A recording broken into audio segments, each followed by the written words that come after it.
దేశమైన రాష్ట్రమైనా బాగుండాలంటే చెడు చెవిలో చెప్పు మంచి అరిచి చెప్పు అన్నటువంటిది మంచి పాలసీని. కాకపోతే ఇదివరకు అట్లాంటిది లేదు. అప్పట్లో చెడు అరిచి చెప్పేవాళ్ళు, మంచిని చెవిలో చెప్పేవాళ్ళు. ప్రస్తుతం అయితే ఆ మంచి ఫార్ములానే ఫాలో అవుతున్నారు. చంద్రబాబు గారు అధికారంలోకి వచ్చాక తాజాగా అంగన్వాడీలకు సంబంధించినటువంటి ఒక ప్రధాన సమస్యని ఈనాడు లోపల పేజీల్లో రాసుకొచ్చింది.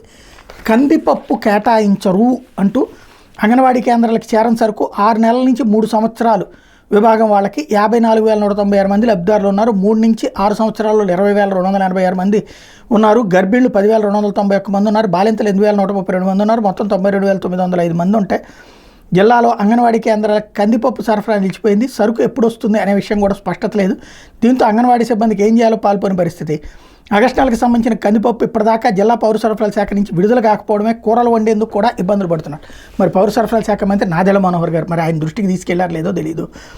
కందిపప్పుతో ఎక్కువ కూరలు వండుతుంటారు సాధారణంగా. అలాంటిది నెలలో 10 రోజులైనా సరుకు కేంద్రాలకు సరఫరా చేయకపోవడంతో కూరలు వండేందుకు తిప్పలు పడుతున్నామని సిబ్బంది వాపోతున్నారు. కూటమి ప్రభుత్వం చొరవ చూపి సమస్య పరిష్కరించాలని అంగన్వాడీలు కోరుకుతున్నారు అన్నటువంటి విషయం ఈనాడులో లోపల పేజీల్లో రాసుకొచ్చారు. నాదెళ్ల మనోహర్ గారు స్పందించాల్సి ఉంది దీని మీద.